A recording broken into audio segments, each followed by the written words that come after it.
Please welcome Gloria Alvarez. Explaining well, what's the situation in Latin America and why are we so obsessed with socialism. That picture that you're seeing is a picture of Havana, Cuba.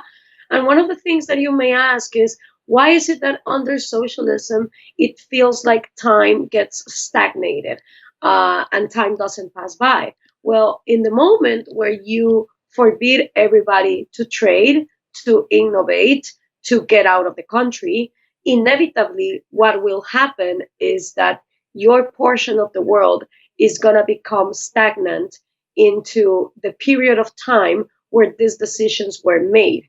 If you are obsessed with equality of distribution of material goods instead of being obsessed with equality under the law, what inevitably ends up happening is that you can only distribute what exists in that moment of time specifically. But even though you have that in that moment of time, you won't be able to distribute everything equally. Like, for instance, if you're in the room that you are right now, and we decide that we're going to establish a socialist dictatorship, and we're going to close the doors, and every single one of you is going to strip down for all the clothes, the cell phones, the watches, the eyeglasses, and technology that you're having with you, and we're going to make big piles in order to equally distribute among all the presents the things that exist in that moment, but that you are not allowed to trade, you are not allowed to innovate, you are not allowed to take anything that exists in that room in order to create new innovative technologies. Then as time goes by outside of that room, and so when you think about why is it that this always happen, you're never going to find that even in the most successful experiments of equality, of material equality, you never achieve it. And this is something that George Orwell already, described very good in his book Animal Farm. What ends up happening is that the pigs have different laws than the rest of the animals. So not only you don't achieve material equality for everyone, you also don't get rid of an upper class. That upper class keeps existing, is what has happened with Fidel Castro and the people that have been close to him, or Hugo Chavez and the people that have been close to him. And ironically enough, the people who become the pigs in these new socialist regimes then fly out to live in the United States or in Europe, the places that they condemn for being capitalist, once that, all the experiment goes down. Next slide, please. This is what we try to, explain in our book, The Populist Deceit. I co-wrote this book with the Chilean lawyer and economist Axel Kaiser. And basically what we do here is a historical recapitulation of what happened when the Soviet Union was successful into implementing communism in Cuba. And since then, well, the first strategy was a very Marxist one, using violence to have different Marxist guerrillas all over Latin America, the Sandinistas in Nicaragua, El Sendero Luminoso in Peru, 36 years of civil war in Guatemala, the Zapatista movement in Mexico, all trying to make a copy-paste of what Fidel Castro. Unfortunately, what ended up happening is that this strategy was then replaced by, a hardcore violent movement with guerrillas. What they started to do is changing the strategy into winning democratic elections. So the first democratic election that they won was Venezuela in 1998. But since then, socialism of the 21st century, as it was called, has won elections in Mexico with Manuel López Obrador, in El Salvador with FMLN, in Nicaragua with Daniel Ortega, in Brazil with Lula da Silva and Dilma Rousseff, in Argentina with Nestor and Cristina Kirchner and the new president Roberto González, in Chile with Michelle Bachelet, in Uruguay with Pepe Mujica, in Ecuador with Rafael Correa and Lenin Moreno, in Bolivia with Evo Morales. So these guys were very successful, even more successful than they were with their Marxist guerrillas to stay in power. Now, this happens, next slide, please. Um, because of something that Álvaro Vargas Llosa explains very well in his book, Liberty for Latin America.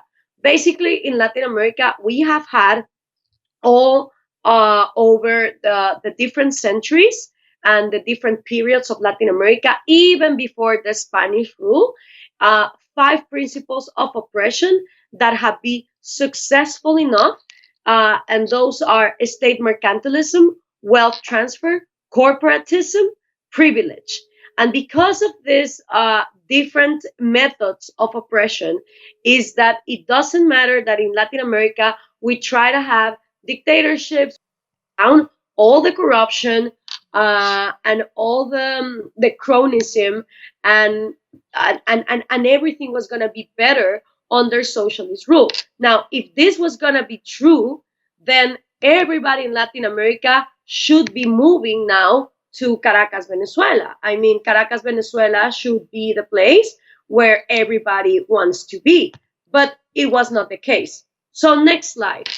Um, the populist handbook is basically the way that they work and the way that they stay in power that I have observed in Latin America.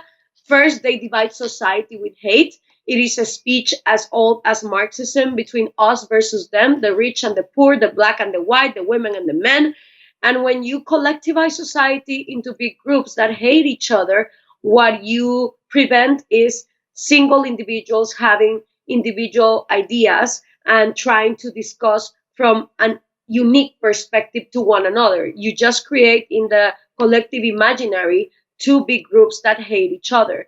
Then, when they arrive in power, they eliminate any opposition from the legislative branch. They increase the bureaucracy in order to have more people working for the state. So you will have less rebels. Make constitutional reforms in order be there forever until they die. In the case of Hugo Chavez or Fidel Castro, they set limits to private property. They eliminate freedom of press and freedom of speech, and they end up annulling the individual and their individual rights like life, liberty, and private property in the name of the people. And who is the people? Whatever they decide is the people. Now, the most worried thing about this situation in Latin America is the psychological cycle that it's creating. And this psychological cycle is the one that leads them to horrible economic decisions, terrible public policies, and inefficiency, and just more corruption. And it all starts with the victim cycle that gives way to populism. That is basically a cycle where you are educated as a victim, then you are raised with a low self esteem. People with low self-esteem don't like to take risks. They don't like to be entrepreneurs. They don't like to, be free because they're afraid of freedom and they have not been taught to be responsible. So then they see the government as a gold mine where they can get rich by just using other people's money. And the way that you preserve this cycle is by always having populist elections where you promise the people things that are completely not viable according to what history and economics teach us, but they go and they promise ignorant people things that are completely impossible to obtain, but they don't do it for the sake of being responsible with this. They do it for the sake of staying in power. So if there is a populist handbook, the only way that we can counteract with it, with hate, we need to unify society with equality under the law for each individual. We need to impose representation of different ideas in parliament with the debate of ideas. So it is okay if you want to have a communist party, but you have to compete in the realm of ideas into convincing every single one of us why are your ideas better than market ideas or freedom ideas. Security and justice as the priority in the Latin American national budgets. Unfortunately, we're one of the regions where life, property, and freedom are never guaranteed. And this is because security and justice are always the branch of the government less funded. We don't send the majority of money that we receive in tax to security and justice. That should be our priority. We should eliminate all the necessary bureaucracy to save money. We should eliminate the contradictions in our constitutions. We have constitutions and legislations that, in one side, they defend the private property, but in the other side, that say that it is okay to expropriate. So we have incongruent constitutions that can serve as mechanisms for corruption and to bring privilege to different oligarchs. We need to guarantee private property of each individual. We need to guarantee freedom of press and freedom of expression, and we need to defend the individual as the smallest minority. So what this will create, next slide, please, is the virtuous cycle that gives way to freedom. So this virtuous cycle starts with separating completely economics from the state, but also education from the state. In the moment that we understand that our education is our own responsibility and we stop waiting for the bureaucrats to educate ourselves, we will have empowerment education. With empowerment education, we're going to have healthy self-esteem individuals.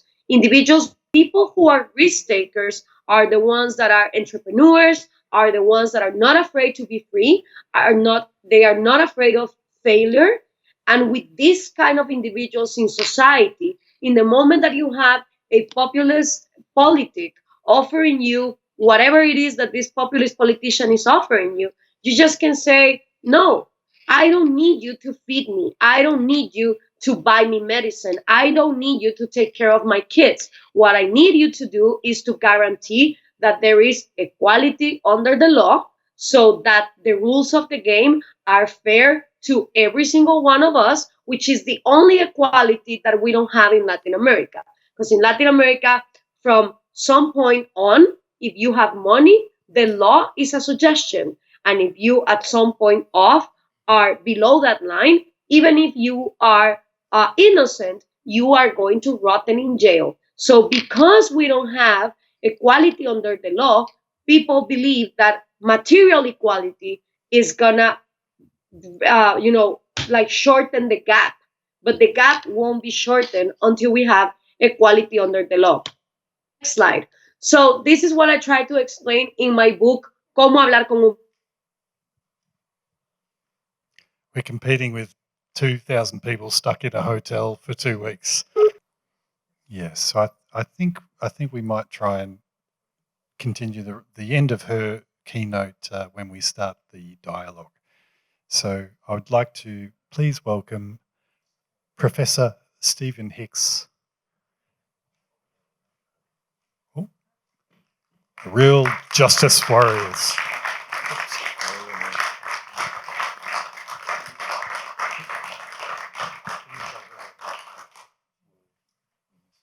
Right, we're going to come to international politics again, but I want to focus on some different cultural sectors and drill down a little bit into what's going on in higher education with spillovers into lower education, since all of the teachers who teach the children get their training in higher education, so that's an important cultural sector. And then spill over into other particularly intellectual parts of high culture, the arts, journalism, and so forth, because again, almost all smart people spend 4 formative years in university, and what they pick up there is absolutely essential. I'm going to, since I only have 15 minutes, assume that you are up to speed on a lot of the journalism, a lot of the horror stories coming out, particularly of American universities, and it really is nasty, and the reporting is accurate. To a lesser extent, same thing happening in Canadian universities, in Australian universities, throughout the English-speaking world, and then also in Western Europe. So we have this label, right? Social justice warriors, and social justice is a bit of a term of art. And the warrior part, well, that part is in many cases accurate, because what we seem to have is a large cohort of people who are not at all interested in what we think of as liberal education in the classical sense. Instead, some sort of indoctrination, some sort of activism spilling over into we're not interested in debate, we're not interested in discussion, physically confronting, physically attacking people. And this is happening in so-called institutions of higher learning and the cultural importance spillover zones. Now, I want to though say all of that is kind of bewildering, and there's a lot of theory and a lot of sociology and some psychology that goes into this, but I want to just give a historical anecdote that I think will be illuminating. I'm going to give you it involves alcohol, booze, and prohibition, but the dynamic of understanding that, I think, explains a lot about what's going on in higher education. I'll come back to that in a moment. So I know in Australia, there was some experimenting with and a movement toward prohibiting alcohol. I understand it was in the second decade of the 20th century. The temperance movement arose, and there's a moral campaign to get rid of alcohol. And I think briefly in the Capital Territory, drinking alcohol was actually illegal substantially. The prohibition movement in the United States was much more successful for a longer period of time, and much of it was driven by a resurgent religious fervor, and particularly low church Baptists, Methodists, and so forth. I don't know if you know these particular denominations, but the Baptists especially were at the forefront in arguing that the consumption of alcohol was a sin, it's bad, it destroys moral character, it destroys the underpinning of society, and we need to banish it. And because of significant, particularly in the southern part of the United States, a number of people who were Baptists and allies in other religious organizations, they were a formidable political force. A lot of votes were represented there, and they had their lobbying act together to do so. Of course, there's lots of other Americans. Americans like to drink just like everybody else does. Says, no, we should be free to drink and so forth. And so you had these two groups at loggerheads with each other. But the decisive thing, why prohibition was passed, was because not primarily because of the Baptists, but because of what we call the bootleggers. And this dynamic I'm going to tell you comes to be known as the Bootleggers and Baptists dynamic. Because who was also very interested in having alcohol banned in the United States was the mafia, particularly organized crime in all of the major cities, but at that time, especially in Chicago. So I'm sure all of those movies, gangster movies and Al Capone and so forth, that's exactly that era. And they were interested in banning alcohol because if alcohol is banned, well, we're criminals. We're already producing illegal alcohol. We have distribution networks. We have no problem with doing illegal stuff. And it will actually be a beautiful thing if prohibition is passed, because what that will mean is the federal government and the state police and the local police, the entire police forces and the military of the United States will put all of our competitors out of business. And we will then effectively have a de facto monopoly on the production of alcohol. Now, what was interesting then was that they were quietly lobbying under the table, right, in order to get prohibition passed. And of course, the Baptists are out protesting in the streets and so forth, was that the Baptists and the bootleggers got together. And they realized if we work together for our common cause, we can get a piece of legislation passed that's near and dear to both of our hearts.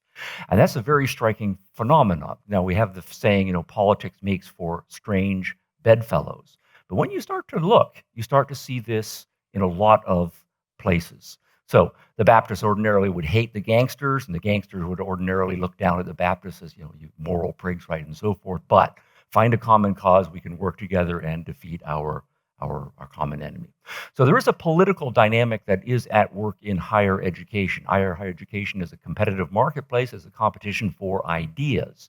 And there are people in higher education who are true believers for certain sets of ideas, just like the Baptists are true believers in their particular set of ideas. And they would never think normally of doing certain bad things to other people, but also in a higher education, you have people who are cynical, jaded, power seekers, careerists who are willing to do whatever it takes to advance their particular agenda and to use any tactics, fair or foul, to put the competitor ideas out of business. And so one of the things that is going on right now is those who are like the Baptists in higher education, they believe in justice and truth and anti-racism and so forth, and they are forming an alliance with people who are hungry power seekers who have a particular agenda and who are using them to defeat those who have more liberal ideas inside the institution. So that's one set of ideas to keep in mind, and how that plays out in other segments of culture is going to be an implication.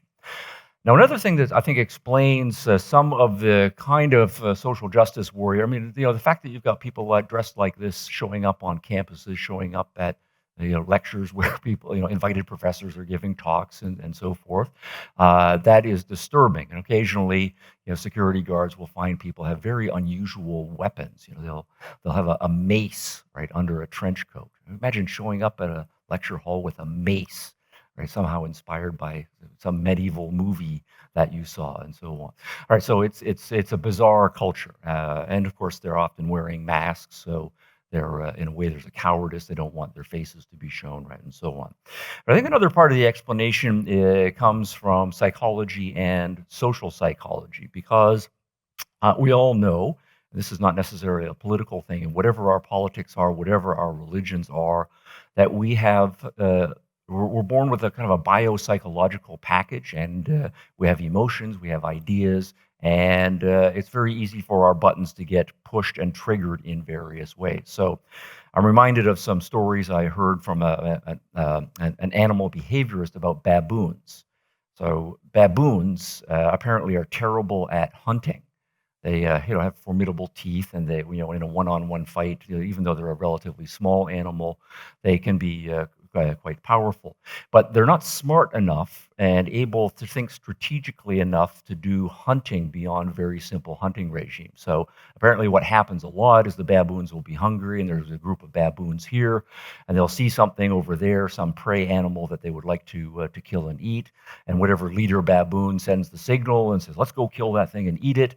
And so all the baboons, start running really fast and screeching, and they're going to go get this thing. And of course, the prey animal takes off, and often you can't see it anymore because it's gone behind some bush. But baboons have a very short-term memory. Once something is out of sight, it's like it's out of mind. So all these baboons are running along, and the thing is gone. And then 5 seconds later, they forget, what are we running for? Right? Why are we doing this? Right? And then one baboon will look over at the other baboon, and they will have a memory for personal things that happened to them. And they will remember those things for a long time, apparently. So the one baboon, I'm just making this up now, will say, you're that guy that stole that piece of fruit from me at breakfast, right? I hate you, right? And my anger for that. So I'm supposed to be hunting this guy, but I've forgotten all about that. Now I hate you, and I turn on you. And of course, you fight back. All the baboons start fighting amongst each other, and the prey is gone, and they're still hungry. So the point is, short-term memory, an inability to think conceptually and to come up with a strategy to hold that in mind for the long term, and a hair-trigger set of emotional reactions for personal slights and so forth. So baboon psychology, I don't know how much you want to generalize that to human beings, but there is something there. Absolutely. Chimpanzees, smarter than baboons, apparently. And they can hunt more sophisticatedly. They can come up with pincher strategies. They can send out advance guards. They can do false things or false feints and so forth to throw the prey off guard and so on. So they are able to get more protein apparently in their diet because of the relatively higher rate of success. But what's interesting about chimpanzees is that they also have limits to their cognitive capacities. And what seems to happen is as soon as there's a group of chimpanzees, it grows to about 50 chimpanzees. They start to get nervous, they start to get antsy because they're not able to keep track of everybody.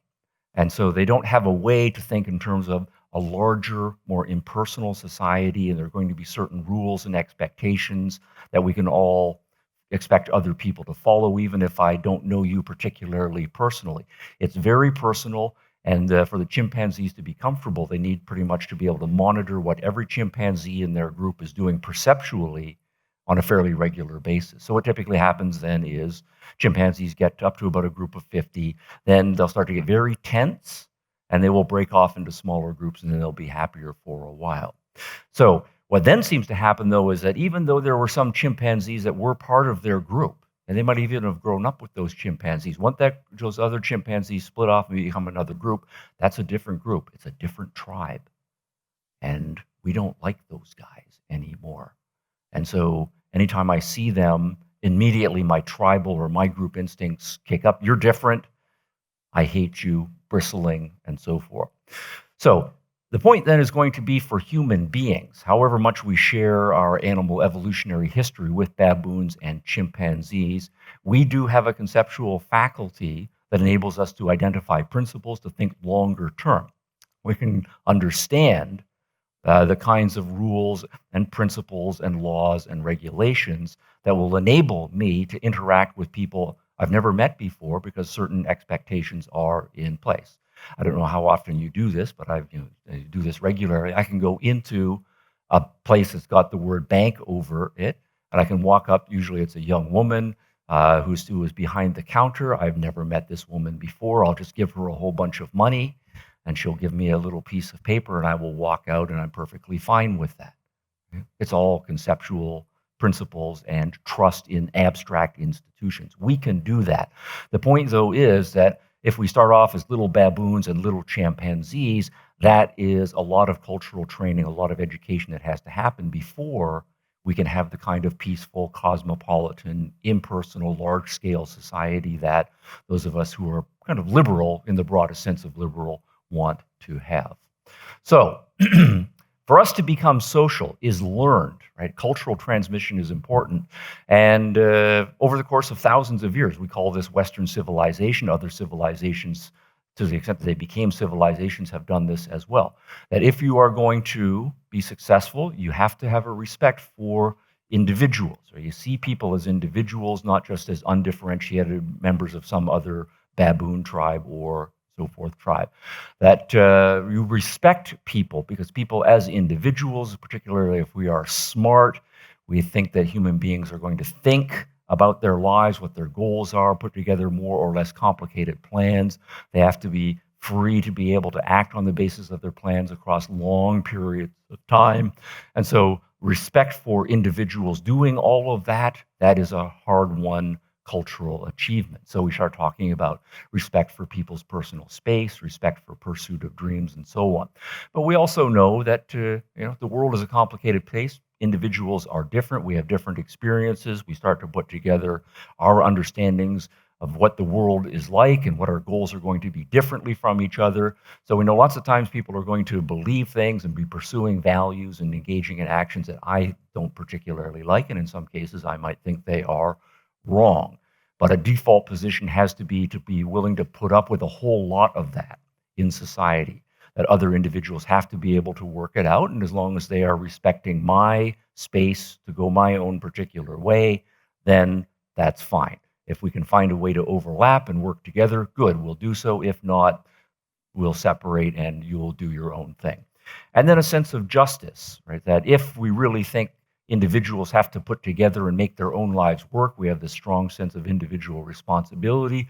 Another thing that is very pronounced in Western civilization, then we expect that people should be rewarded to the extent that they have successfully put their lives together. In the economic sphere, you've been very productive, then you can and should become rich. You haven't been as productive, then you don't become as rich as well. But also in the psychological sphere, if you have become a person of strong character, then you should be praised and admired and respected. On the other hand, if you have not achieved very much in terms of your personal character, then people will express their displeasure and distance themselves from you, and you won't get the respect as well. So a commitment to recognizing and judging people for who they are as individuals is a very bedrock principle.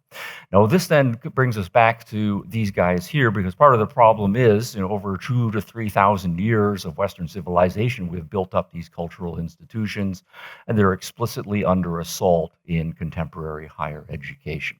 So this is a picture, it's a screen capture from University of California, and you have one student who was in a public space designated for advocating whatever cause that you were, who was giving a talk with a certain number of other students of his political bent, and this other group of individuals approached, started heckling.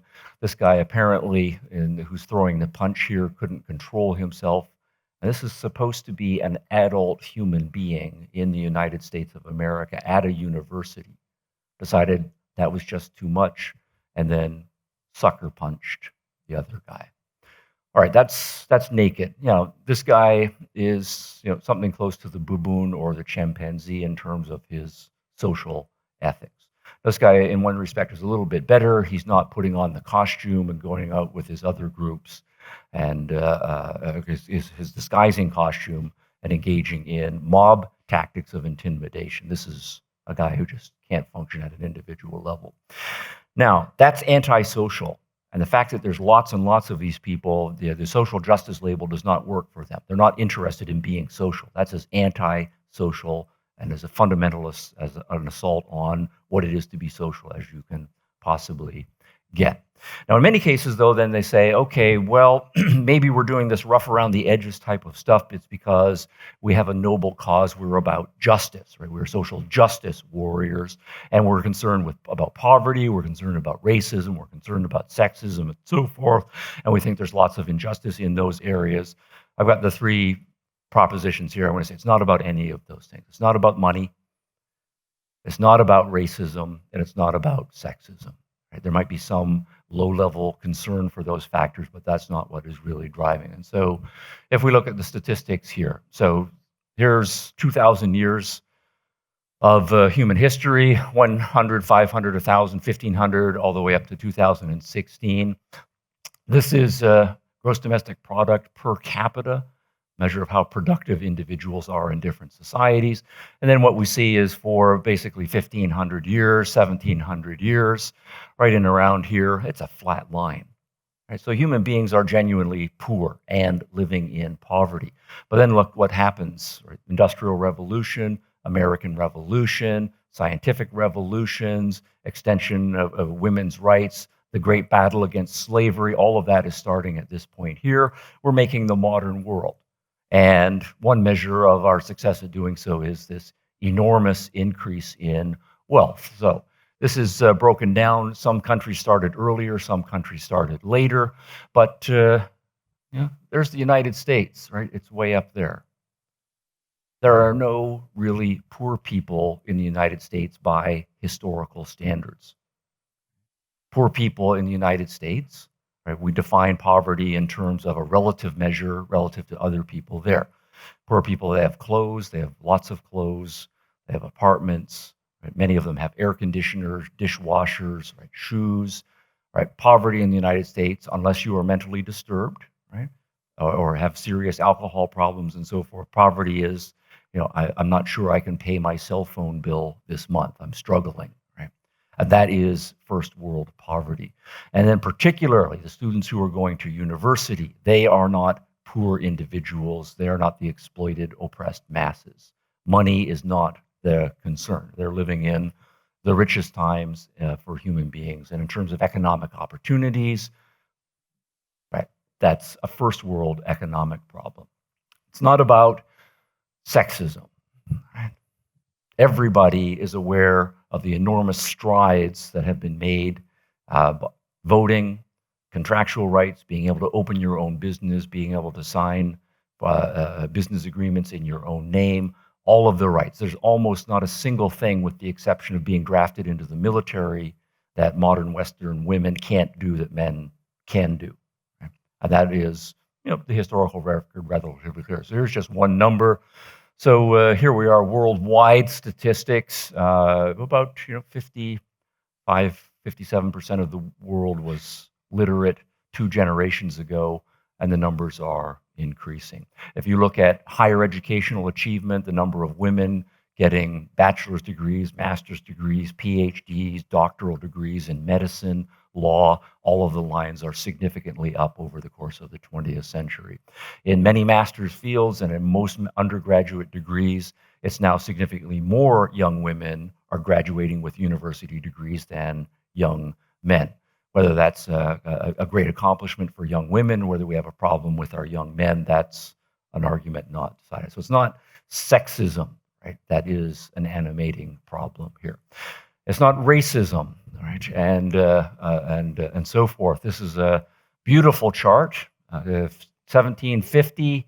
It's shocking to think that close to 80% of the world's population was either a slave or a serf in 1780. or 1750. But this is the first generation ever in human history. That's also astonishing to think that someone started to say there's something wrong with slavery. It's just not right, and we should do something about that.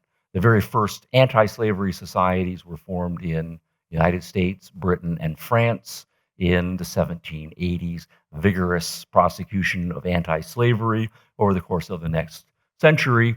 And then you can see the trend line is down, and it's been pushed out to the irrational parts of the world. And yeah, this is tolerance. Yeah, blue means highly tolerant with respect to racial matters. Red is intolerant with respect to racial matters. But in all of these places where the so-called social justice warriors are active, they are living in historically the least racist parts of the world ever. So what's going on? Well, we're back to bootleggers and Baptists. And in the higher education context, what I want to suggest is the Baptists are young students who in many cases have minimal education, but they are very idealistic. They come into higher education. They do get fed a line. There are all of the problem kids that are going out in the world, and there are problem things going on in the world. Those are pointed out to them.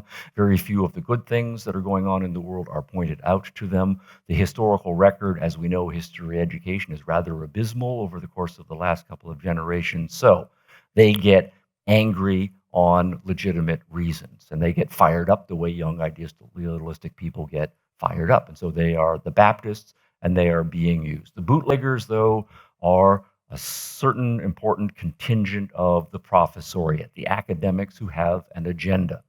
And over the course of the last two generations, the agenda that's been most vigorous in intellectual circles is what we call the postmodern agenda. Postmodernism, of course, one of those labels. What does it mean? You're familiar, yeah, we were just talking about the mafia, the Godfather, right? There's an old joke, right? What do you get if you cross the Godfather with a postmodernist?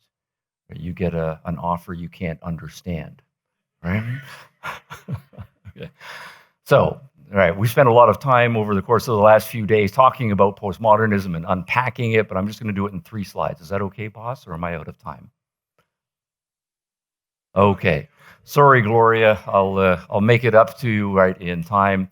An extraordinarily skeptical movement, right? Michel Foucault, perhaps the most famous of the postmodernists, arguing all of the possible candidates for knowledge are frauds, and we have come to believe that reason, truth, or knowledge is these are just meaningless concepts. Nobody really knows anything. There is no such thing as truth. It's all subjective narratives and relativism and so on. Now, to the extent that that is true, you're not going to spend a lot of time trying to train people's rational capacities for knowledge and truth seeking. Instead, you're going to have a different agenda. Marxism was one of the great disasters of the 20th century, but there's a whole cohort of intellectuals who, when they were young men and young women, signed on to far-left politics. And even when the disasters of far-left politics came to be glaringly obvious, as we know, for many people, it's hard for them to get rid of a faith, even a political faith, even if the evidence against that faith. And so what we have here is Jacques Derrida, another darling of the postmodern deconstruction, is saying, look, it's all about Marxism, a certain spirit of Marxism, but recognizing that if we're going to carry on the fight of far-left politics, we need a new kind of strategy. That feeds into postmodernism. Here's postmodern professor Franklin Tricchia. This is the 3rd slide, saying, well, if all of that high theory skeptically in Marxism and neo-Marxism, or whatever we're going to call it, is true, well, we're not interested in finding the conditions of truth. We are about, well, truth is out, reason is out, power is in. We have positions of power in the university. We are going to use them to make social change. And we're going to then basically, this is my gloss on this, indoctrinate students in what a terrible, horrible, racist, sexist society they live in, to make them angry so that they will go out and be political activists. So here are Foucault's grandchildren. The groundwork was laid in the 60s, 70s, and 80s. That first generation retired in the 90s and on into the early part of the 2000s. The graduate students and others they taught became professors by the hundreds and the thousands around the Anglo-American speaking world, and they are now training this generation of students to go out and do the work. So I will stop there. This will be the positive message, but we can come back to that in discussion with Gloria. Okay, Thanks. good to have something positive later. Let me just move that chair here. May I? Okay, so we'll now move into the dialogue section, and we're going to, oh, good, we've got Gloria back there on the screen. Good to see you again, Gloria. Say hi to everyone. Hello, everybody. Oh, no, we've just haven't got the audio there, have we? Oh, okay. So Professor Hicks and Gloria Alvarez are going to have a bit of a dialogue about a whole bunch of things, and we'll probably start with focusing on specific countries. I'd like to know what's going on in Venezuela. Gloria, I know you've got some experiences in Venezuela and what's happening in Guatemala and the contrast of the riots in Chile compared to the riots in Hong Kong. Yeah. So I'd like to hear your thoughts on those. All right. Well, let me ask you, Gloria. You spoke about Guatemala, the situation, Cuba to some extent. What are your thoughts about what happened in Chile? Because Chile, over the course of the last generation and a half or so, was the success story in Latin America. It became the richest, the freest, it seems the most liberal, and then very quickly things devolved. Yeah, I think that Axel Kaiser has an excellent book that explains what was coming for Chile 12 years ago called El Chile que viene, the Chile that is coming. He also wrote a book called The Fatal Ignorance, in like making some salute to Friedrich Hayek's The Fatal Arrogance. In The Fatal Ignorance and the Chile that is coming, Axel Kaiser stresses the fact that no one in Chile was worried enough about doing the cultural revolution that was necessary in order for the future generations to understand the importance of private property, of free markets, of liberty from a philosophical level beyond the economic progress. It is, I think, evident that economic progress is not enough for future generations to understand the importance of a free society. In fact, the countries that have deviated completely towards communism and socialism in Latin America have been of the richest countries. Cuba was the most developed, richest country of Latin America in the 50s by far. And they had advanced in women's rights. They had more cultural venues, more technology, more electricity, drinkable water, less illiteracy than the rest of Latin America. And that is precisely the country where communism first got a success. Also, Venezuela. Venezuela was one of the richest countries of Latin America in absolute abundance with oil. And they were the ones that turned into socialism of the 21st century. So, what we see in Chile is, I think, a long tradition of countries in Latin America where there has been some cronyism in place that has led to, certain economic progress. It's never absolute free market. It's never limited governments. It's just like cronyism that has led into some economic progress, but with future generations, inevitably they forget the importance of hard work and productivity. This is why I think countries like mine, like Guatemala, for instance, we had a civil war of 36 years that actually the Marxist guerrilla was winning, and the army had no choice but to arm the people. Okay, good. I wanted to actually poll the audience on a question because I'm sure that all of you were following the events in Hong Kong last year. If you could have a show of hands, at least journalistically aware of what's going on, the Hong Kong protesters relative to China, if you were up to speed on that say yes. Okay, and then how many of you had a roughly similar following of what was going on in Chile at the exact same time? Many fewer hands. So Gloria, basically everyone here was aware of what was going on with the Hong Kong protests and the Hong Kong demonstrations, but only a handful of people were aware of what was going on in Chile at the same time. So I wanted to, because this has always struck me as an important contrast from a North American perspective, that in Chile, there were protests, riots in the street. The government that had recently been elected was kind of a center-right, essentially liberal organization, and Chile is very prosperous. But student protests and other protests started happening in the streets. And I don't want to get too conspiratorial here, but they seemed rather targeted, where if you are protesting the current government, what they were doing, you'll go and protest the government buildings. What they were doing is going into the major grocery stores and destroying the grocery stores and going into the subway systems on which most of the working people come into the city and destroying the subway stations and so forth. So the food network and the transportation network was relatively destroyed.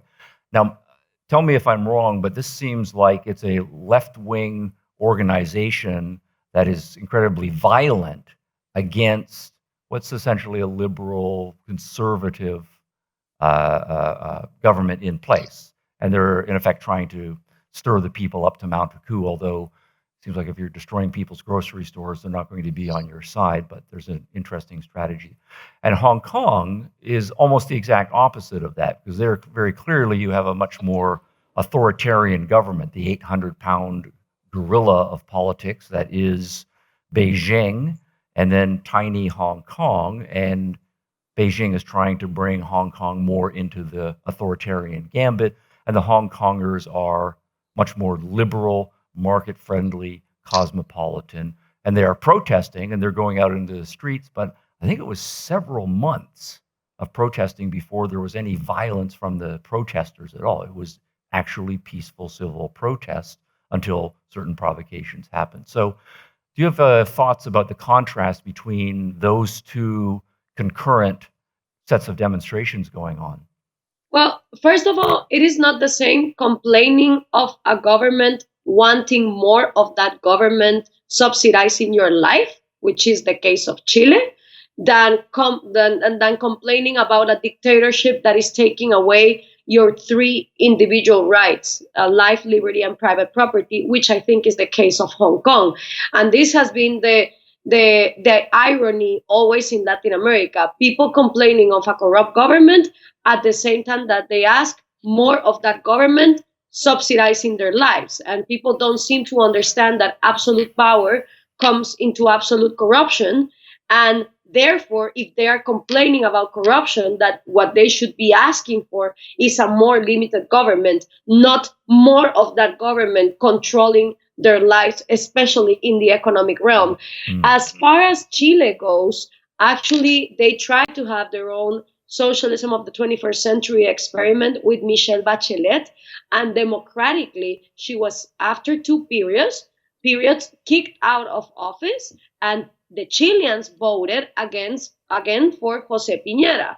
Jose Piñera, like all the right wing in Latin America, and this is why I also into putting in place the free market ideas. Sorry, Gloria, can you just go back to Jose? Oh, sorry. Jose Piñera? Yeah, the Chileans voted for Jose Piñera back in office, but unfortunately, when the right wing it's voted in Latin America, they are not courageous enough or are not committed enough into free market public policy. So they try to adjust into like breaking from some of the socialism, but still they have a lot of statusism. That's what happened also with Mauricio Macri in Argentina. So because they don't do enough of shock therapy, then people want to go back to whatever they had before. And in the case of Chile, for decades now, the communist youth had been getting more and more importance, and they were trying to take Chile out of the Chicago Boys system selling Cuba as the model to follow. So this was something that was happening in the universities, in the schools, in different parts of society. But businessmen were more concerned in making money and not in making the cultural revolution. So it is known that because Venezuela has no more money left, Colombia, they were not successful into doing the peace agreements that they wanted for FARC to become, well, they still did it, but not with the public support. Socialism of the 21st century always needs a country with resources.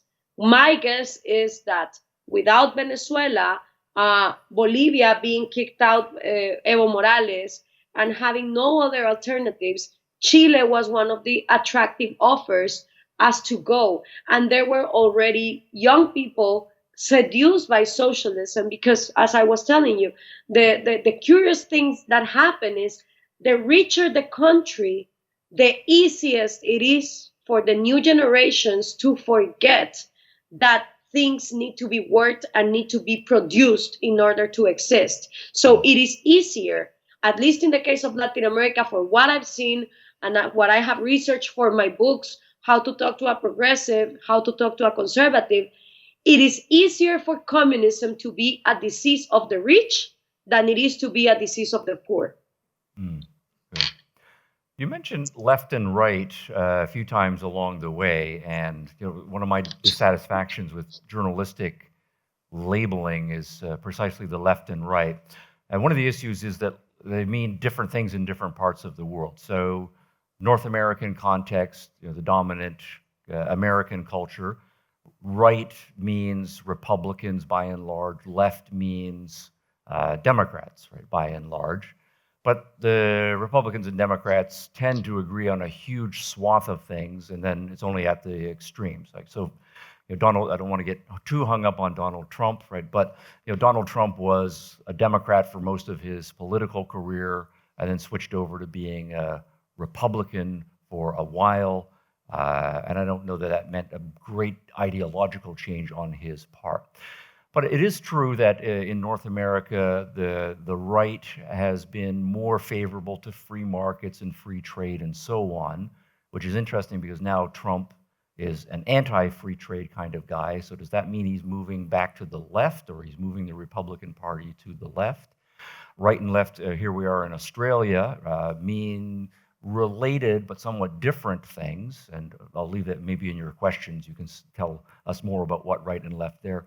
But when I go to Latin America, I don't get the sense that right and left mean the same things there, because, and again, tell me if I'm overstating this, but there's an oscillation that has gone on in Latin American politics, and it runs all the way from Argentina and Brazil and Uruguay in the south up to Guatemala and Mexico in the north, that what the right means is a much more conservative, often intensely religious, authoritarian, quasi-military or overtly military ethos and cultural understanding of what a good society would be like. So there might be a left-wing revolution, the leftists will get in, of course they will do all sorts of destructive things, economically as well as human rights abuses. The people will get fed up and disgusted with that, and either they will vote a very strong law and order, right-wing authoritarian type into power, or there will be a military coup that comes from the right,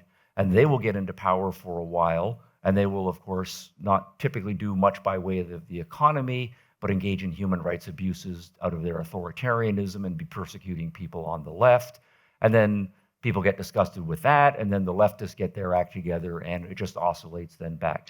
So that's a long-winded way of saying that there doesn't really seem to be anywhere in Latin America a kind of a right or some other part of the political spectrum that's genuinely liberal, respectful of individual rights, consistently market-friendly, and so forth.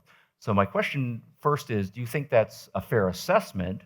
And then the follow-up question would be, well, why? Why isn't there that in Latin America at all?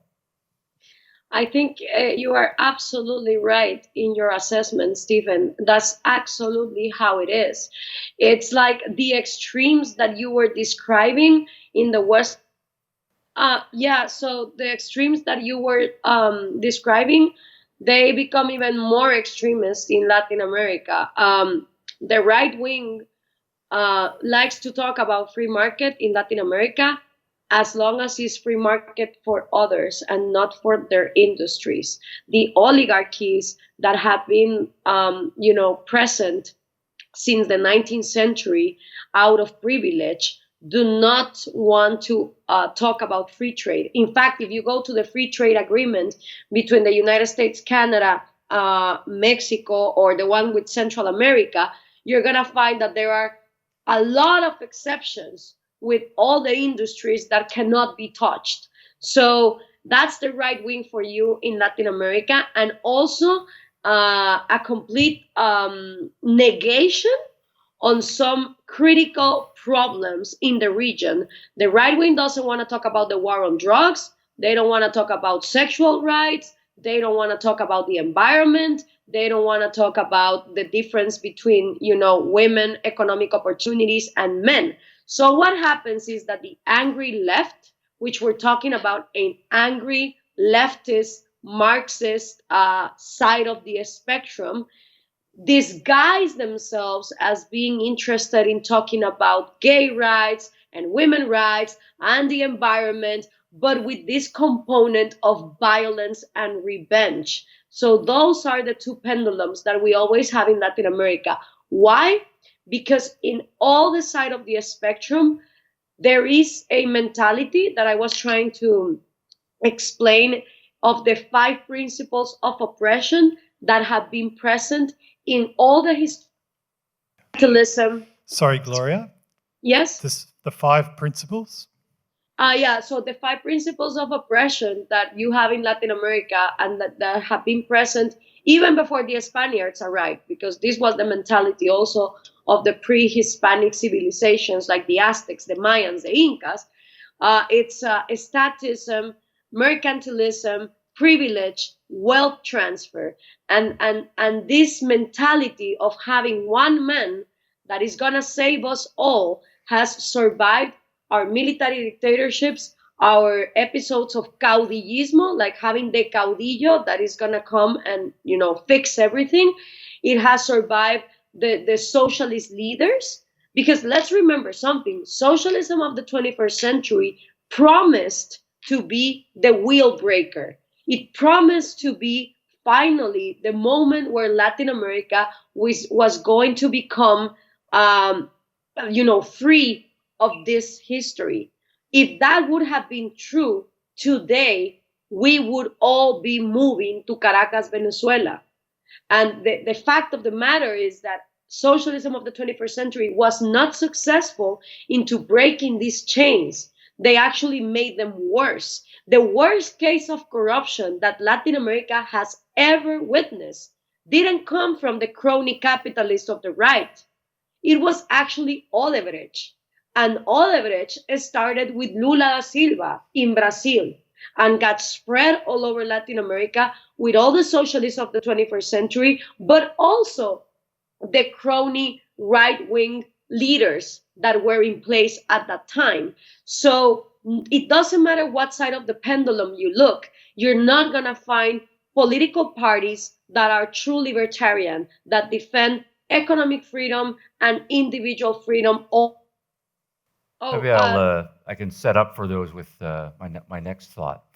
I wanted to bring in a North American contrast to the Latin American contrast. One of the things that strikes me, I do a lot of history of philosophy and intellectual history, is in the modern world, in the New World especially, the last 250 years have been like a huge social science experiment.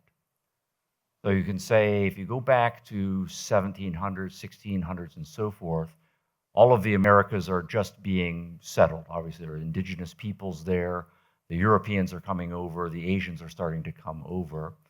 But every single country that now exists in the Americas is about 250 years old or less, which makes them babies compared to the European nations and the Asian nations. And so they were, in effect, starting over, starting anew. Both of the continents, North and South America, have amazing natural resources. It's astonishing, the range of natural resources that are available there. So you have brand new countries, amazing natural resources, large immigrant populations, and everything is basically the same level playing field in the 1700s. And now you fast forward to our generation and you look at the statistics. And it is amazing that 2019 statistics, GDP in the United States and Canada is about 60,000 US dollars per person. And then the most successful of the Latin American nations, which was Chile, but it's now declined a little bit, was about $15,000 per person. Right? Argentina on here was about $12,000 per person. Brazil a little better. Countries like Ecuador, Peru, and so forth further down, and so forth. But then you think, compare the most successful of the Latin American nations, which is Chile, at around $15,000, with Canada and the United States. It's a factor of 400%. Mhm. Big question then, what's the difference in, if you just use that economic performance, that underlies why one set of countries would be so successful in exploiting natural resources and putting together a pretty good life, and another basket of countries would not do so well. So you've mentioned that economic performance alone isn't going to do it. So my question is, what's underlying the Exactly. underperformance of the Latin American nations? Yeah, the economic success is the result that you get when you have other deeper layers understood in what are the fields that you should focus on in order to have that economic progress. For me, economic progress is the final result, is the final icing of the cake. But if you want to go deeper and deeper, I think that you're going to find the major difference. The basic major difference for me is institutional. Since the colonies were established in the United States, individual liberties and private property were sacred and respected. In Latin America, the logic of the conquistadores was you are going to go there and everything that you retract, some part goes to the crown, the Spanish crown. So the mentality of, so when you have institutions that are established differently, you're going to start having different cultures. It's not that psychologically we're different, it's that we start becoming psychologically different as our institutions teach us or encourage us to be different. So in the United States, the mentality was you are owner of your private property, the hinterland is your own, whereas in Latin America, the hinterland was property of the crown. Now, you guys in the United States got independence because you were fed up of paying taxes to a power, the English crown, that was not taking you guys into consideration. So that's why the motto was no taxation without representation. In Latin America, we basically never wanted to finish our ties with the Spanish crown, at least not in Mexico and not in Central America. And in South America, where you had Simon Bolivar or San Martin trying to fight for the independence of Latin America, once they achieved it, and once the Spanish crown was completely bankrupt, the mentality didn't change. It was not an independence in order to have equality under the law. The same oligarchies remain having privileges. The indigenous peoples were still seen as second class citizens, and we didn't have constitutions like the American Constitution, that at least put in writing that every single individual is created equal and has three individual. All right, let me make a transition then to the next question. What do you think of this hypothesis? I'll state it as provocatively as I can. All of the Americas, South and North America, Central America, are former colonies. So can this all be explained in terms of imperialism and post-colonialism, with the following difference? The North American nations, the United States and Canada, were primarily colonized first by the British, and then to a secondary extent by the French, whereas all of the Latin American nations were colonized by the Spanish and the Portuguese. And so the hypothesis then would be all of the colonial powers come in and they put some cultural roots down, and then all of the countries kick them out and say, we're going to become independent, but much of the roots stay there. Yes. And so, and this of course will be relevant to Australians right here in the audience. The North Americans were fortunate by and large to have been colonies of Britain. And unfortunately, South America, you got the Spanish and the Portuguese. Yeah, but it's not only, okay, it's not only the power that colonized you, is what do you do after you get independence? So the good thing about being colonized by the British is that they give you common law. Common law is way more sensical than the continental positivistic French system, because in common law, you go by what reality shows you, then you adapt the law to it. In the positivistic French system, that was the one of the Spanish Conquista, the law is the law. You don't question it, so you obey it. So by having these different law systems, you create cultures that either have critical analysis and that are capable. So you have populations that either get critical analysis because you have a law that you can work on, that you can innovate with. That's the common law system, versus the positivistic French system, where you're going to get populations that just obey with no questioning. So I think that it's not only that you get conquered by these different people, is what do you do after independence? After independence, the United States was the first experiment in the history of humanity to put in writing that the individual was not to serve the government, but that the government was to serve the individual, and that the individual had three rights. That had never been in place before. In Latin America, some countries, even after independence, were even more ruthless towards indigenous population and women than the Spanish colony. So we had opportunities into cutting the chains of the past that we just haven't been able to do. And every time we pass to a new historical time, then we had caudillos. The caudillos maintained that same mentality. Then we had military dictatorships until the middles of the 20th century. Then we had the crony oligarchs that brought the famous neoliberalism. Then you had the socialists of the 21st century, and every single one of them promises that this oligarchic mentality and this unprivileged society is gonna end, and it never does. They just become the ones that are privileged. So it's like animal. They were able Gloria, to maintain that limited government, but now we're seeing the United States copying Latin America and becoming more Latin Americanized and seduced by socialism, when 30 years ago, when the Berlin Wall was falling, it would have been unthinkable that a candidate like Bernie Sanders could have run competing with Ronald Reagan. Like 30 years ago, communism was a no-go, and look today. And I think that that's where Axel Kaiser gets it right. It's not about economic progress.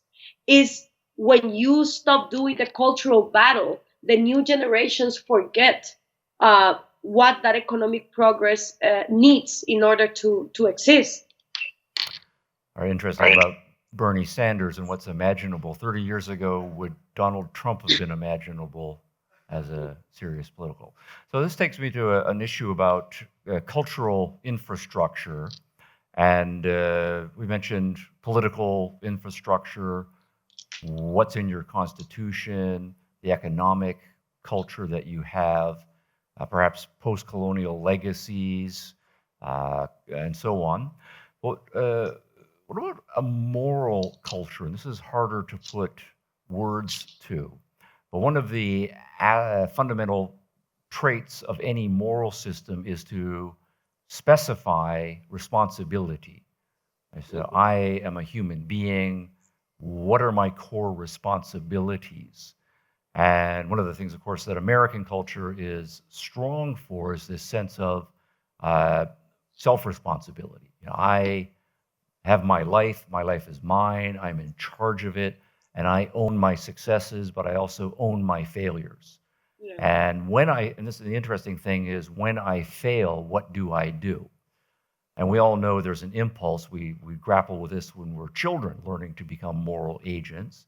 It's very easy when I fail to look for someone else to blame, to pass the buck. And so I failed because so-and-so did something or something happened, to disavow a certain kind of agency. And we see that moral culture fairly strongly emerging in higher education with the victim culture, that you seem to have a whole generation of people, I'm overstating a little bit here, but a large number of people who are not putting themselves in an agency position. I can control my life. Instead, I'm perpetually a victim of powerful forces that are beyond my control. So there's a strong line by the time people become adults between those who say, yeah, there's lots of unfairness and bad things and so forth that happen out in the world, but damn it, I'm in charge of my life, and I'm not going to play the victim card. Whatever deck of cards was dealt to me, I'm going to make it work. And so I take full self-responsibility for my life. And I really take it as a blow to my pride if you patronize me or want to treat me paternalistically, or if I screw up, you say, oh, poor you. I don't want to be poor me. But then on the other hand, we have a whole generation or a significant number of people for whom that does seem to be their modus operandi, a lack of agency. Now, it's in the United States, in a significant portion of the younger generation. It does seem to be encouraged by intellectuals. But I do want to ask your opinion about Latin America, because one of the things that does strike me when I go there and I read the intellectuals is they are aware of the relative underperformance of Latin America relative, say, to Europe, Australia, North America, and so on. But rather than taking ownership for any of the policies and the kinds of things that you're talking about, the rampant government corruption and so forth, they will point the finger overseas. Right? It's the big bad Europeans. Typically, it's not the big bad Australians or the big bad Canadians, right? But it's the damned Yankees, right? Mm-hmm. And everything that's happened to us is the fault of the Americans who came down and did something or other, and we can't help it. So that's a kind of blame shifting and lack of responsibility. So how deep is that, and where do you think that comes from? Sorry, the signal was cut after. Okay. So I was asking among Latin American intellectuals who, rather than trying to explain the underperformance of Latin America relative to Europe and North America and the rest of the world, will blame the Americans or blame the Europeans or blame collectively the rich countries of the world for their problems. Where do you think that comes from, and how strong is it? So there are various parts of your question. The first is, what is morally correct according to Latin America? And morality and Catholicism continues to be synonyms in Latin America. So Catholicism preaches the virtue of poverty. The more poor you are, the better heaven you're going to have. And so there is this intrinsic virtuousness of poverty that is associated with being moral. And that's like the ultimate irony, right? Because these populists promise poor people that they will take them out of poverty, but at the same time, being rich is being immoral. The other thing that is morally correct in Latin America because of this Catholic inheritance is altruism. So you are a subject to be sacrificed by others. And if you have your own desires and your own personal goals, you're seen as arrogant, as a sinner, as an egocentric person that is not having the best interest in the rest. So you also have altruism, self-sacrifice, and then comes the component of victimhood, where everything that has happened in Latin America is not the fault of Latin Americans, is because it's someone else's fault, like the gringos or the Spanish conquista. So yeah, like they are the ones to blame, but you don't see, and this happened 500 years ago, you don't see the Japanese blaming the two atomic bombs that happened to them 70 years ago and then being like, oh my God, we're poor, we're like an African nation and we need aid because of what happened to us. You don't see that in the Japanese culture. You see it in Latin America. And I don't know about you, but like two atomic bombs, I think are worse to recover from than some Spanish conquista that happened 500 years ago. So, because of these components, psychologically, because that's why I say that all our problems start with that mentality, that psychology. If you are taught to be a victim and that someone else is to blame for your problems, you never arrive to the resilience phase. And the resilience phase is necessary to overcome any difficulty in life. But if you're not taught to be resilient, you're always stuck in the victim circle. And this is what is happening in the United States. And Jonathan Haidt makes an excellent case in his book, The Coddling of the American Mind, how a generation is set for failure, because they are not being taught to be resilient. They're just being taught to, stay away of conflict. And magically, then conflict won't affect you. And that's not how life works. You have to be constantly in conflict and surpassing problems in order to become successful and resilient.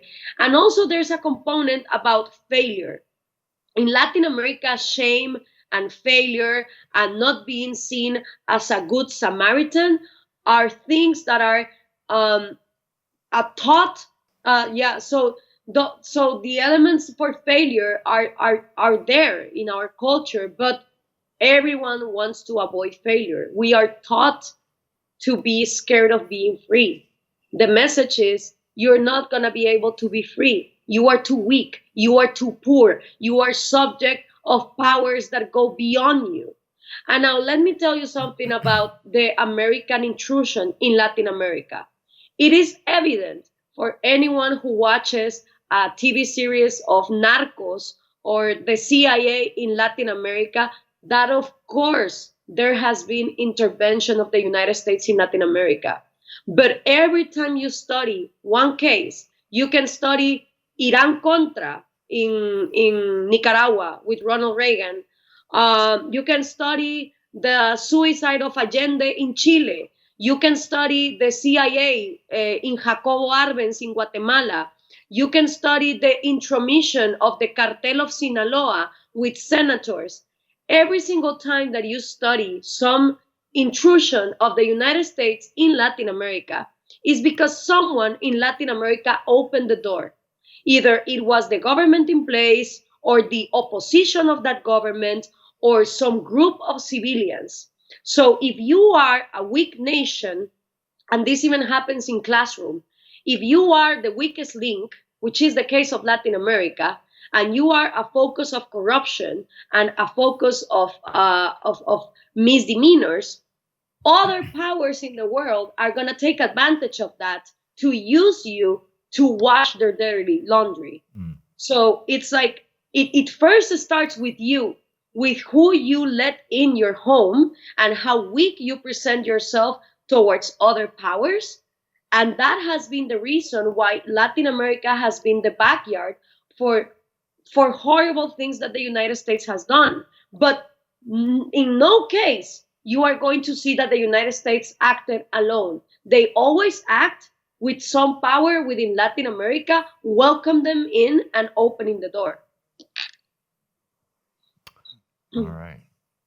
So we're going to go to audience questions now, Yeah, Sam? thank you, Okay. Gloria and Professor Hicks. We'll move into some audience Q&A. Please understand that Gloria cannot hear you if you don't speak into this microphone. And Dr. Hicks and Gloria Alvarez do have some more things to discuss during the Q&A. Hola, Gloria. This is Hola. Hola. Lorena Guzman here from Bolivia. Thank you, both of you, for being here to give this amazing talk. I am part of, I guess, an international group that, along with Bolivians in Bolivia, were part of the Pitita movement to, I guess, out Evo Morales. I would like to, the elections are coming up in May 3, and there's a lot happening leading up to that. I would like to know what advice you could give us to make the right choice, and just any other observations you have on what's happened in Bolivia that actually preceded what happened in Chile and all of that, but mainly focusing on Bolivia. Well, I would go and look for the most libertarian option that you guys have. And that involves not only who has real free market economic policies that are committed to put Bolivia. To look not only for a party that is really committed to do some free market policies, but like from scratch, like from the root, but also to look from a libertarian option that is willing to advance in individual liberties, and especially in equality under the law, because I am very worried that Bolivia can have the same mistake that we always have in Latin America, like, oh, now we kicked out Evo Morales, so we're going to put back some cronies from the right wing that are going to have, yes, free market, but only for them. And then the rest of the issues continue to be ignored. And that's why I made the presidential campaign with the 15 points that I made from Guatemala. Basically, those 15 points that I made in that political program are the ones that I'm not seeing being offered by anyone in Latin America. So those 15 points are like my point of reference on to whom I would get my vote to. That would be my advice.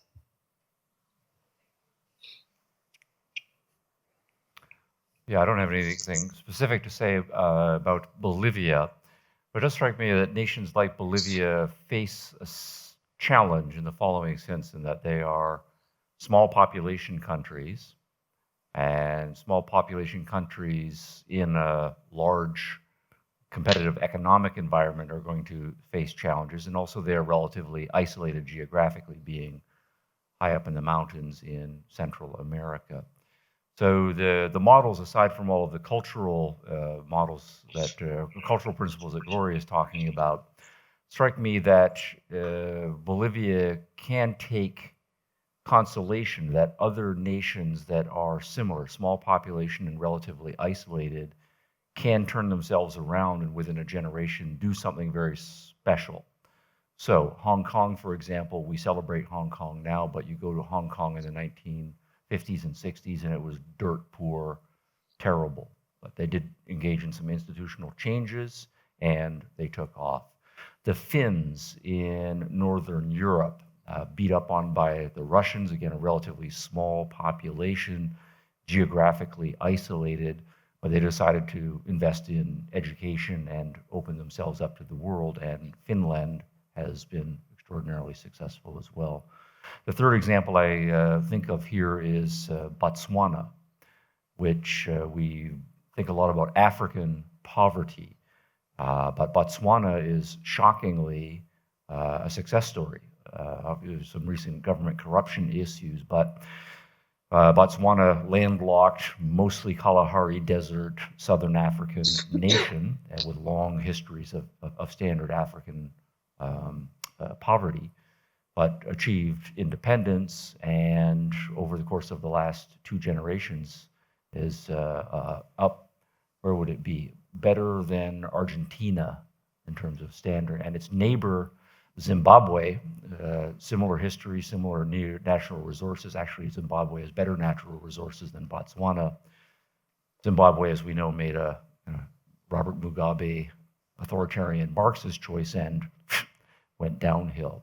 So if Botswana can do it, Hong Kong can do it, Finland can do it, there's no reason why Bolivia can't. I've got the microphone, so thank you both. Wonderful presentations and really encouraging. My question is perhaps naive, not thought through fully at all, but I'm quite convinced of the positivity of the economic prosperity of the Western, the liberal view. But is that in itself now the problem? Have we reached, with our prosperity, have we reached a ceiling that's exploitative of a planet that can't support it anymore? And have we reached a wrong way, go back position? I'm almost terrified of greater economic prosperity. As if, even as I walk through the city from my car park today, the city looks exhausted. The planet looks exhausted. So what of Western prosperity? Perhaps it's an advantage to be not prosperous. Yeah.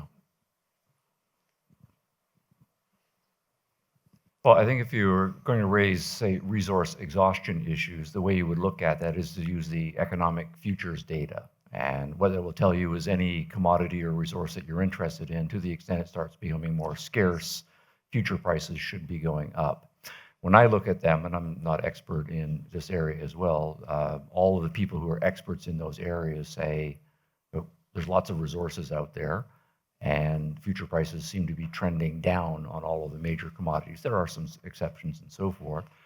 And also they're aware of vast reserves, so that if we start to exhaust the low-hanging fruit, so to speak, prices will go up, and so forth. And then we also, prosperity generates scientific ingenuity and engineering ingenuity, so we can start developing substitutes to the extent that natural things and so forth. But I'm optimistic, so I don't really buy into the exhaustion thesis as a semi-informed professional in this area. But I also think prosperity is the best friend the environment can have. And I would look at it in 2 ways. One is if you were to take, I don't have it up here, but all of the countries in the world, all 200 or so of them, and array them from poorest countries here to richest countries here. And if we don't focus on the resource issue, but we say, well, we're producing all this stuff and there's waste byproducts, what about pollution and so on? And then you take the top 25% richest nations and you go and you look at them, they are the cleanest, healthiest places to live. And it's the countries that are the poorest that are the dirtiest and most dangerous. So what the analysis then seems to suggest is you have economic prosperity that funds a lot of scientific research, including environmental knowledge that we can then acquire. And then because we are clever with our science and we have an entrepreneurial culture that has enabled us to become wealthy, as environmental problems come along, we can develop the engineering solutions to solve those problems. And we seem to be very clever at doing so. Whereas, by contrast, the countries that are stuck in poverty, they typically use the dirtiest forms of energy and they don't have time or the resources to clean up after themselves. So I would say if you are very interested in making the world cleaner, the first question is how do we get the poor countries to be at least a minimal standard of prosperity so they can address the environmental problems. The other issue is not so much an economic indicator from poor to rich, but from authoritarian nations to liberal nations. And if you then take the 200 nations around the world and you put them on a social science spectrum, from the most dictatorial, controlled, to the freest, most liberal nations in the world, and then you correlate that with environmental problems, the dirtiest places in the world, where they don't care about human costs of waste disposal, and the rivers are polluted, and toxic waste dumps all over the place. It's all in the authoritarian nations of the world.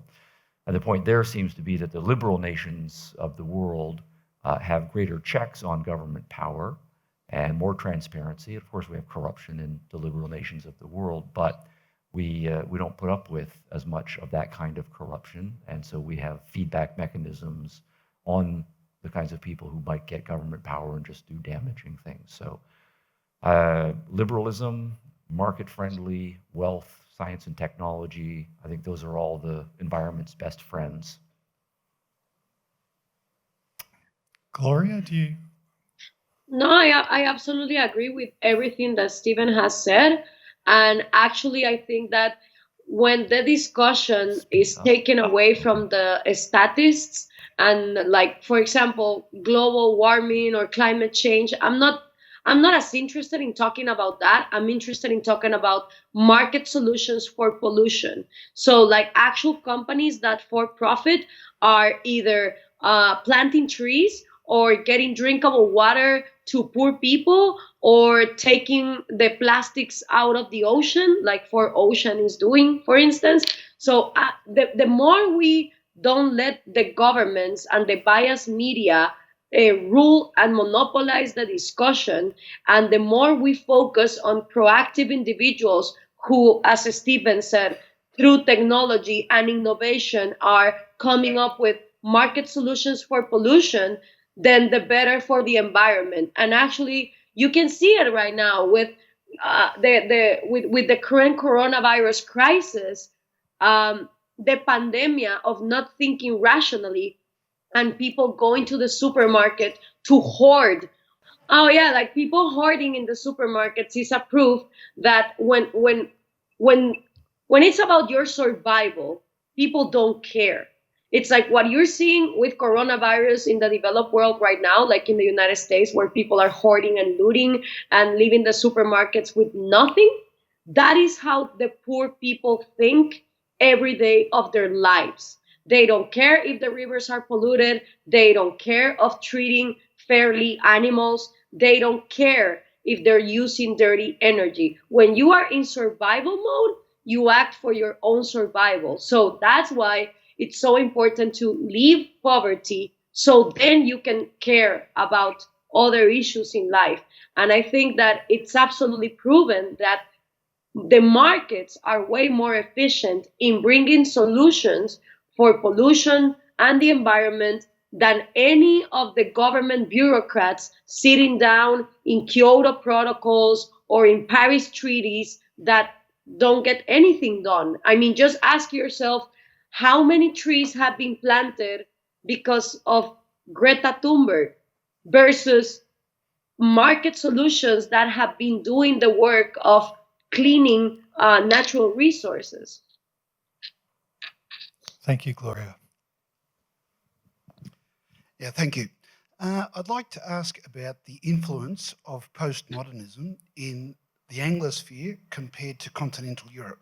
Because I've been reading lots about all the incidents that you talked about last Thursday, all throughout the Anglosphere, originating in North America.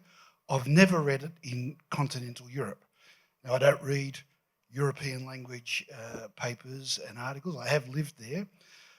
I'd be surprised if it's happening to the same degree. And it's kind of amazing that, you know, the Anglosphere has traditionally been more classical liberalism has been stronger. The role of the individual and free enterprise has been more highly valued than in continental Europe. And most of these ideas have come from European philosophers. So could you please, is it happening in Europe to the same extent? And if it's not, what's going on? Yes. No, that's a great question about the demographics of the postmodern spread. I think you have to take Europe and split it in two, Eastern Europe and Western Europe. And in my judgment on just on this postmodernism issue here, there's much less of it in Eastern Europe than there is in Western Europe. So I've spent some time in Eastern Europe, and they lived under communism for 2 generations. And the result of that has been there are some socialists, there are some Marxists there, but they have had enough. They know what that means. They want to get on with business. They want to be rich. And to a large extent, they're looking to the West. And what they're looking for is the success stories in the West. So in Poland, for example, they don't have the anti-Americanism that you find more prevalent in Western Europe. They're much more realist, much more pragmatic in the journalistic sense of they want to get the job done. They're interested in international trade, in teaching people to be self-responsible and to work hard. Now, Western Europe, I think, is split. There's a much more diverse philosophical and intellectual culture there. And while I do think it's fair to say that the postmodern ideas were first born out of European philosophy, so Marx, Nietzsche, Heidegger, then all of the French postmodernists, Foucault, Derrida, Lyotard, right, and so forth. They had their moments, 60s, 70s, and 80s, but then as those guys retired, it did get picked up and taken to the Anglo-American world much more. And this sets up for your problem. Why on earth would they be more prevalent in the English-speaking world than in Europe? And so do I think that to a large extent the Europeans have moved on, but the American Academy is still trapped? Now, this might sound like a cheap shot, but it is true that while the American universities are strong and powerful, there still is a kind of colonial cultural mentality among American intellectuals. And Americans are likely to think, yeah, we're great in business. Yes, we're strong militarily. Yes, we can throw our weight around and for good and for bad on the international political scene. But for culture, we're still kind of savages. That's overstating, right? Culture comes from Europe. And so ideas that come with a European stamp on them are accepted. And so there was a big wave of European ideas that came over. Now, to put some generational stuff to it, there was in the 1930s a huge exodus of Central Europeans' best intellectuals who had to get out of Europe for political and religious reasons. And of course, many of them then went to England and they went to the Americas because they were brilliant and sharp and they had the European cultural imprimatur. They were accepted with open arms and they became extraordinarily culturally influential in the 50s and 60s. Then when the first generation postmodernists, Foucault and Derrida, they were kind of young sexies, and of course there's a huge amount of left-wing protest against Vietnam War. There's also a significant minority libertarian protest against the Vietnam War, but it had the stamp of being an anti-establishment left-wing thinking. So the French who were coming over and were going to learn how to do the revolution from the French intellectuals, that was very sexy and very popular among a large number of younger North American students. And of course, many of them then went on to engage in the Long March through the institution. So that's more of a historical and a sociological analysis than an intellectual power of the arguments analysis, but that I think would supplement the kinds of stuff that I argue in my book. Gloria, would you like to speak to that? No, I completely agree with everything that Stephen is saying, and I think that one of the things that he explains in his book of postmodernism is precisely the damage that has been done to the psychological roots of accepting reality as it is, instead of trying to mold reality as you think it should be. And the same differences that he points out from Western Europe to Eastern Europe are the same differences that I see in Latin America from countries that have survived totalitarian and dictatorial regimes versus countries that still haven't had that experience, and the way they react into this anti-philosophy, I would say. I want to say one more thing in response to this gentleman's question. I don't want to overstate how powerful postmodernism is in North America and even in the Anglo-speaking world. There's a huge gulf in Canadian culture, American culture, and so forth between so-called high culture or high intellectual, high cultural institutions and popular culture. So the vast majority of Canadians and Americans still are liberal individualists in their bones, decent people. And when we talk with them about postmodernism, they're aghast and they're recognizing the problems and so forth. And it spreads through lots of other segments of culture. So movies that the critics love, typically the 99% of the American population hates those movies. The movies that most people love, the critics hate those ones. The kinds of things that the high art establishment says, you should go to these galleries and go to these museums, and we're going to spend millions of taxpayer dollars on these things. Nobody goes to those except as a matter of cultural duty. All right, this is what I'm supposed to like, but they don't like it. And so the kind of art that they enjoy is dramatically different. So there is a very polarized set of cultures there. Thank you, Gloria. Encantado. Just great stuff, Stephen. Thank you so much. You've sort of answered the point that I'm trying to make, Stephen, but I'll share it anyway. The notion of a cultural elastic that you can stretch, but it seems to come back to its default shape. Gloria, you referred to the 5 principles of oppression, the sort of 5 vices of South America that have survived the conquistadors, the gringos and all that. And they seem to be resilient. They seem to have, you can't kill them. So my question to you, Gloria, would be, are you really confident that a libertarian strategy can achieve that? That there is actually anything you can do that is fundamentally capable of reshaping around those virtues of liberty, freedom, private property, etc. To Stephen, similar but in reference to the Western world, is postmodernism an attempt to stretch the elastic and it will inevitably snap back to something else?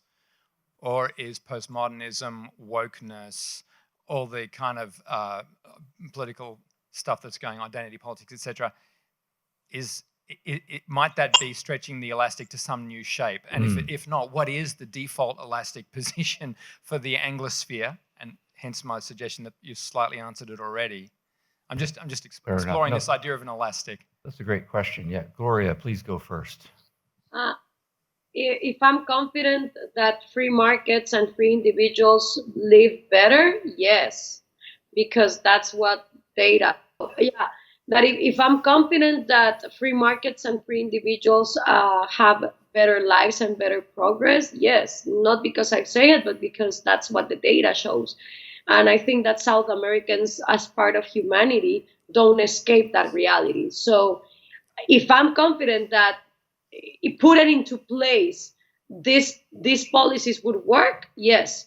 Now, where are you going to find a group of individuals courageous enough as to confront the powers that always perpetuate these 5 principles of oppression? That is a different question, because mostly where you will find the people or the populations that are desperate for these measures, like right now it would be Venezuela, Cuba, I think, or Nicaragua, for example. I think that right now in these 3 countries, people are so desperate that they wouldn't care that you come up with a shock therapy libertarian plan. The problem is that when you look at the politicians that are in these countries, you're not going to find the libertarian supply that people are willing to demand. So it's all about looking for one country, at least in Latin America, where the younger generations that are not as racist, as classist, as machistas, or as religious as the previous generations can encounter a momentum where they are willing to bet for a libertarian option, and such a place not being a complete disaster after like a communist dictatorship. So that's why I bet in a country like Guatemala, for example.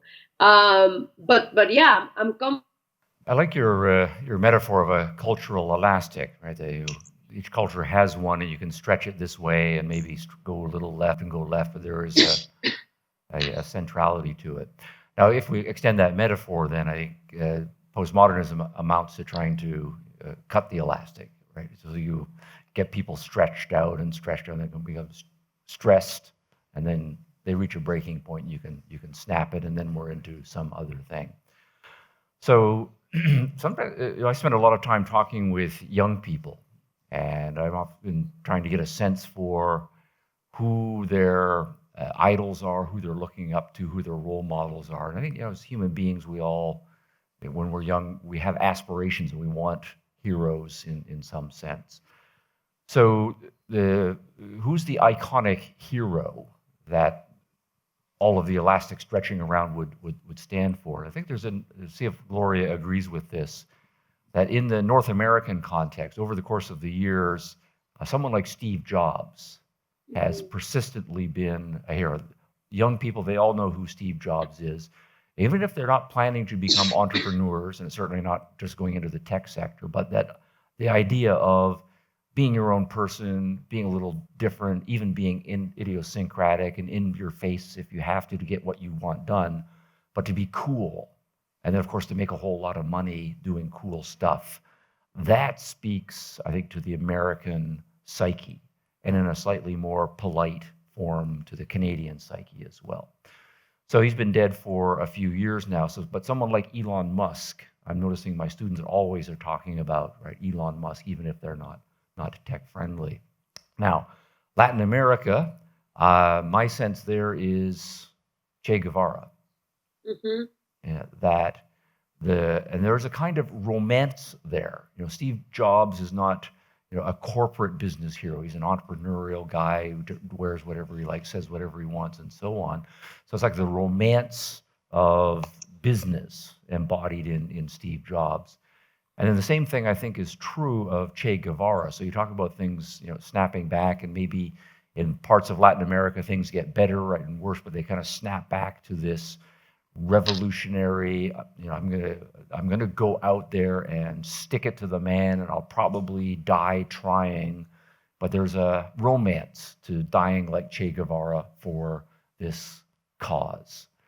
So that's very different to me.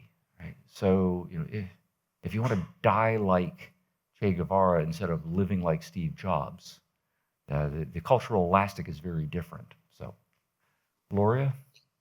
I completely agree with you. And it's not that we don't have our own Steve Jobs in Latin America, but because wealth is seen as something that you obtain through corruption and through privilege, even the Argentinian, Colombians, or whatever Steve Jobs that we may have, once they reach a level of wealth, they are part of the filthy wealthy. There is no distinction in between, corporate rich versus the Steve Jobs. Once you are rich, and of course you can hit the news constantly, you see, for example, Mexican doctor found the cure for a type of diabetes, or Ecuadorian entrepreneur women did something different in but yeah, they get some kind of praise, but not in the long run. Not like the level that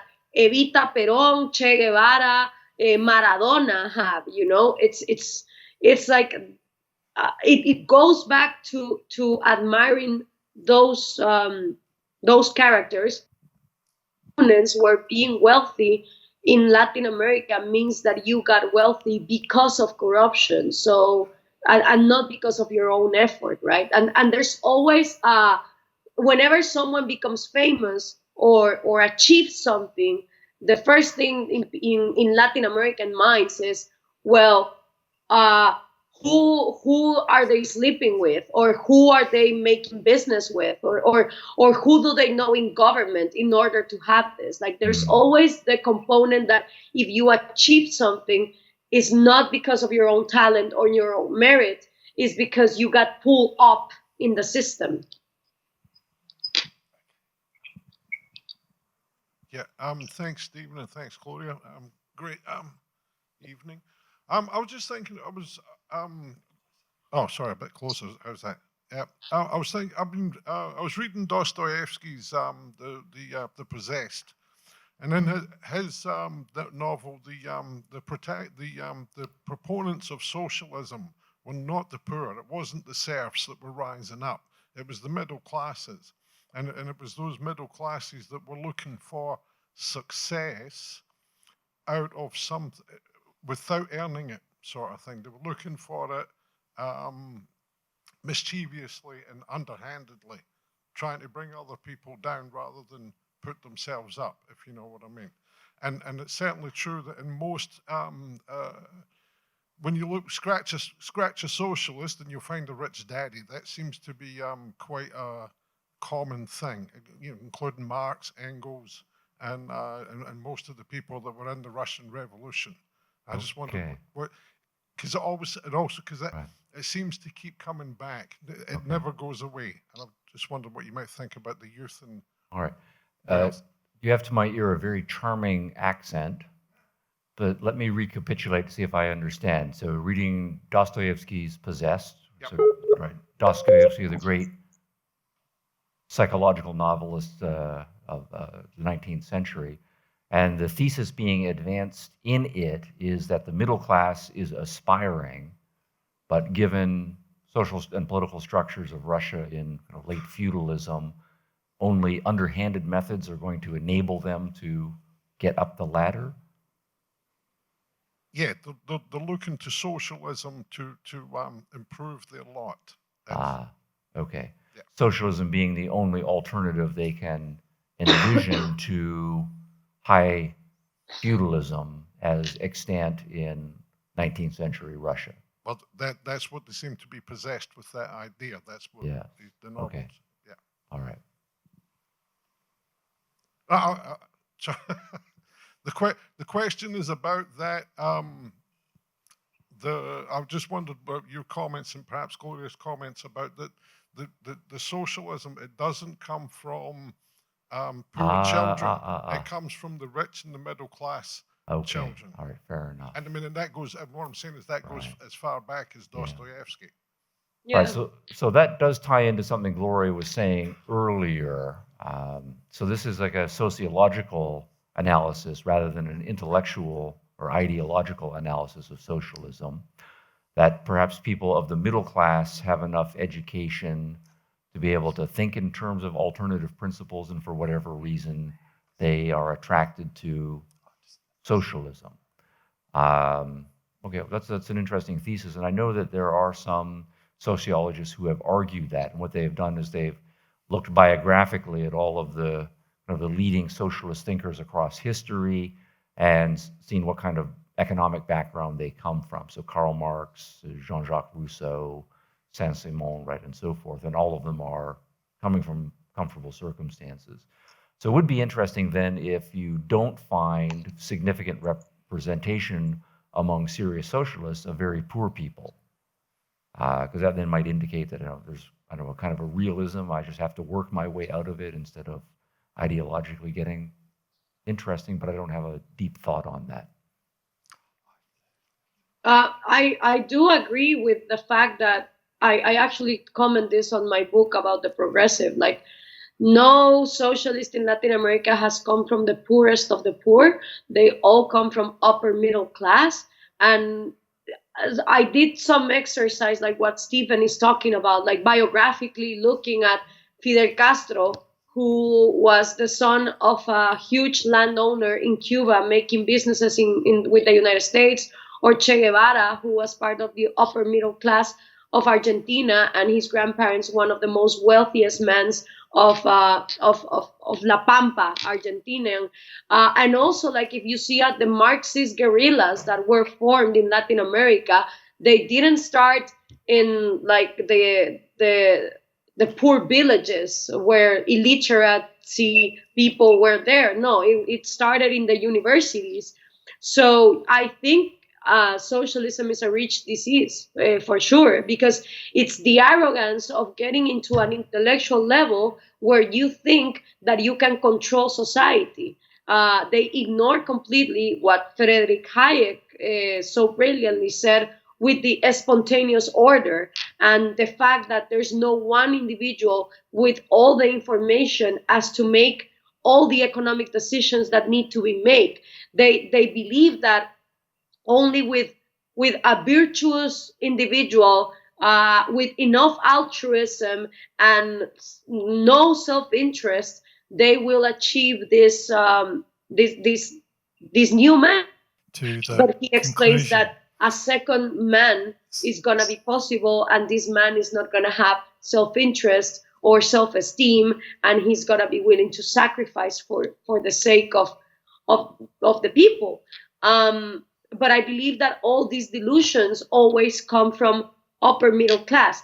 Once it comes from the upper middle class, they manipulate the masses, and they have this incendiary message of going to the masses and say, like, you are poor because they are rich. And that's where the violence start, or where the ballots and the voting polls go for the socialist guy. Yeah. I'm more inclined to think that it's psychological than sociological. Because in my experience, the intellectuals who are attracted to socialism, they may have come from prosperous backgrounds or not, but they do think of themselves as smarter than the rest of society. And one of the big arguments for intellectuals for socialism is, if you leave things to the free market, then that means the mass of people making decisions and running the economy through their production and buying decisions. But just look at those people. They're not high quality people, and they're going to make all kinds of stupid decisions and buy all kinds of stupid stuff, and it's going to be wasteful and self-destructive. So if smart, well-meaning people like me, right, are running the show, then we can have a better economy. And that seems to be independent of the economic background of the person. It's a self-assessment of their intelligence relative to other people. The other psychological thing that strikes me is that there's a big divide among socialists, in my experience, between those who seem more genuinely interested in raising up poor people. And in that case, they just might not have any understanding of how entrepreneurship works, how markets work, and so forth. But they're so crushed by the spectacle of poverty, and they want to have a short-term solution, so they just think, well, there's already lots of wealth out there. If someone like me, who's a well-meaning person, has the power to grab it and redistribute it, we can solve the problem of poverty that way. That then is kind of a benevolence, but combined with vast economic ignorance and complete not understanding of how entrepreneurship works and wealth creation. But I do have a very strong sense that many of the socialists in my intellectual social circles, they might pay lip service to being interested in helping the poor, but what really gets their goat, what really gets them steamed up, is there's all those rich people who are making a whole lot more money than they are. So you can make a nice living, middle-class living as a professor, and the question does seem to be, I know I'm pretty smart, and I know I'm pretty hard, so why aren't I a millionaire? And that guy over there who invented some widget or did that sort of thing has millions of dollars. That burns. And so what they do seem to be more interested in is bringing those people down. And that's more animating than raising up the poor people. So we can't forget the psychology either. A final comment, Gloria? No, I do agree with Stephen. I think it's both things need to be analyzed sociologically. What are the effects of this, and psychologically, where does the manipulation start? And of course, at the end, is a component of envy, and that has been in humanity even before. I think that we constantly see socialism so well organized after Karl Marx. Before that, maybe it didn't have such equipped tools. Oh, that's such a shame. Once more. Once more. Once more. Sorry, Gloria. At tools. We lost you at tools. Yeah, like I think that before Marx, the envious parts of society didn't have enough tools to, keep reinventing socialism once and again. Well, Gloria, it's such a wonderful experience to have you, in Australia, and so sad at the same time that you are in the same city but confined to your hotel. So we hope you, although I know you feel fine, and we hope that tomorrow or something you can get out and get into the sun. So thank you very much, Gloria Alvarez. Thank you.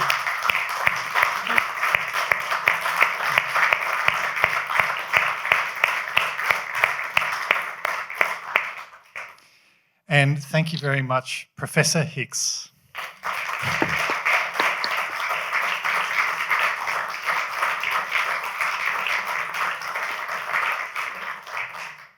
So that brings us to the conclusion of a Culture Wars 2.0 tour. You can find the videos once we upload them at truearrowevents.com, or we have ThinkSpot helping us out to put it on their platform. So please do go to the True Arrow Events website. Okay, one more time. Thank you very much, Gloria and Stephen.